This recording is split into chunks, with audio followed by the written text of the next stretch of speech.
Tales by Love episodio 12. Ora, di solito in questa serie vi parlo del backstage di una fotografia, ma questo episodio è un po' particolare perché vi parlo di molte più fotografie, almeno una ventina, cioè le foto più belle del mio 2017, l'anno più incredibile della mia vita, come avrete visto nel video che ho pubblicato qualche mese fa, che tra l'altro devo dire, secondo me, è uno dei video più belli che io abbia mai fatto. Il senso di quel video era che ogni anno può essere l'anno più incredibile della nostra vita, ma l'anno scorso per me è stato molto particolare per tanti motivi, così ho deciso di prendere le foto più belle di quell'anno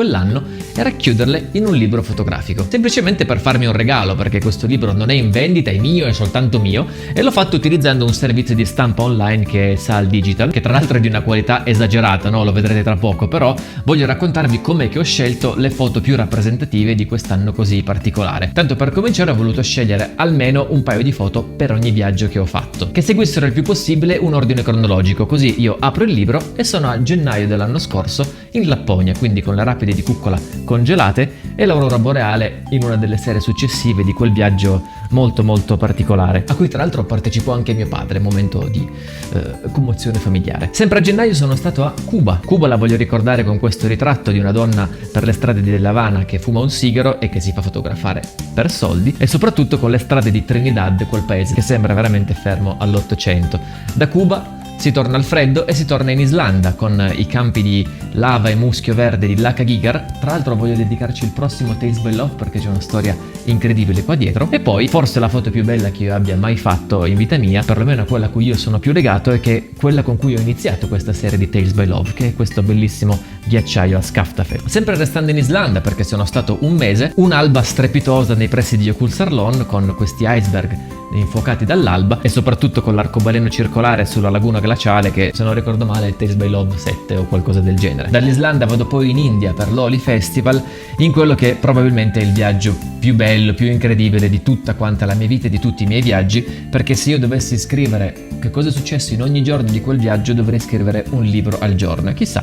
magari un giorno lo farò anche. Però qui ho voluto mettere un po' di foto dove c'è Vishwananda che partecipa all'Holi insieme a tutte le altre persone e ovviamente il modo assurdo in cui io sono stato conciato dalla gente del posto. Dall'India sono poi andato in Giappone, viaggio che vi ho raccontato nel video Arigatozzo e dove ovviamente c'è stata una bellissima mattinata sul Monte Fuji, storia incredibile che vi racconto in Tales by Love 5, e poi la classica foto del Fushimi Inari con tutti i tori in fila e la lampada. Maggio lo passai principalmente in Italia, ma a giugno tornai in Islanda per il sole di mezzanotte, ed è appunto a mezzanotte che ho fatto questa bellissima foto della chiesa di Hofsos con tutti i lupini, che sono uno dei simboli dell'Islanda in estate, insieme ai puffin, che sono questi uccelli straordinari e che purtroppo solo in estate si possono vedere in Islanda, nonostante io ci vada spesso in inverno. Sempre estate, sempre nord, sempre sole di mezzanotte, ma in Lapponia, con un tramonto stupendo a mezzanotte appunto sulle rive del fiume Tornio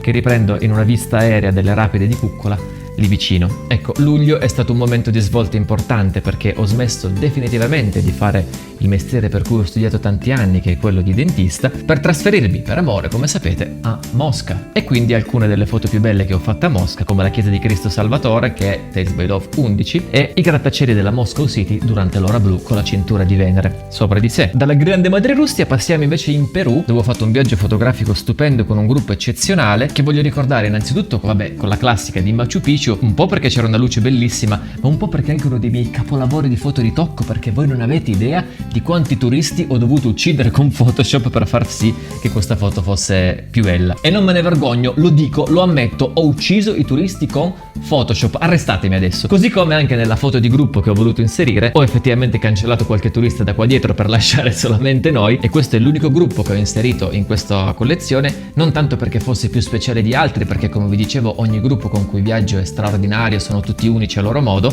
ma perché loro, per casualità, sono stati il mio addio al celibato, e quello che mi hanno combinato lo vedrete nel video del Perù che pubblicherò tra poco. Da quel viaggio infatti sono poi tornato a Mosca, dove ho fatto la parte civile del mio matrimonio, per poi rientrare in Italia, in particolare in Toscana, per girare il film La voce del mare. Durante le riprese di quel film fummo colpiti da una tempesta pazzesca che dal punto di vista fotografico potrei davvero definire la tempesta perfetta, perché guardate che colori incredibili che prese il cielo, e poi un tramonto abbastanza abbastanza normale ma comunque molto emozionante che vidi dalla barca a vela durante la traversata che ci avrebbe portato dall'isola d'Elba alla Spezia, traversata peraltro disastrosa perché le previsioni meteo erano sbagliate e di notte ci siamo trovati in mezzo a una tempesta. Bene, non benissimo. Ad ogni modo sono sopravvissuto grazie al cielo, perché di lì a poco avrei dovuto risposarmi più volte e in particolare ho voluto dedicare una pagina alla parte caucasica del mio matrimonio, che è finita in copertina su Star Hit in Russia, e a quello invece italiano per la mia famiglia italiana, che è finita in copertina su Hello Magazine. E non c'è matrimonio che si rispetti senza viaggio di nozze. Viaggio di nozze, siamo alle Maldive. Viaggio, come sapete, fatto in collaborazione con Alitalia, che ringrazio ancora perché è sempre molto bello lavorare con loro, che ho voluto ricordare con una vista aerea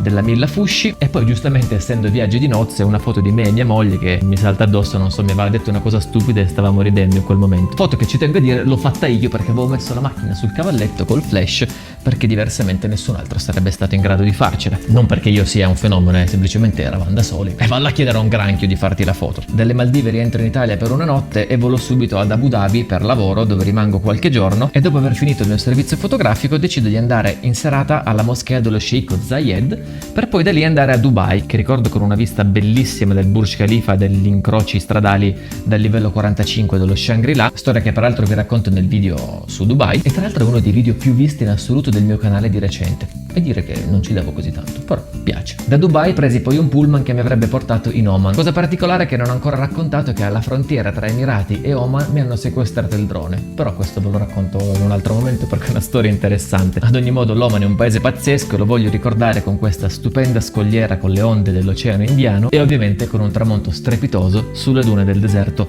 Wahiba Sands, che è uno dei tanti paesaggi pazzeschi che si possono vedere in Oman, ed è infatti questo il motivo per cui riproporrò questo viaggio a fine novembre di quest'anno, perché è davvero troppo bello. Ho scelto poi di chiudere il libro non con una foto dell'anno scorso, ma con una delle prime di quest'anno, in particolar modo questa strada che va verso un cielo infuocato nell'isola di Magheroia, vicino a Capo Nord, e che mi piace immaginare come una proiezione verso il futuro, nella speranza che questo 2018 mi regali altrettante foto incredibili, altrettante storie belle da potervi raccontare e da poter condividere con voi su questo canale, su Facebook, su Instagram e quant'altro. Chiudo con una riflessione da fotografo nato e cresciuto nell'era del digitale, dove si stampa poco e si condivide tanto su internet. Ecco ragazzi, la foto stampata non ha eguali, non c'è niente di più bello e dà una soddisfazione, dà un'emozione. Cioè io quando apro questo libro veramente mi batte il cuore, perché ricordo tutto quello che ho vissuto mentre scattavo tutte queste fotografie, e quindi suggerisco a tutti voi, sia fotografi professionisti che gente che lo fa semplicemente per passione, di prendersi il tempo un attimino per preparare un libricino, una stampa di una singola foto e farla,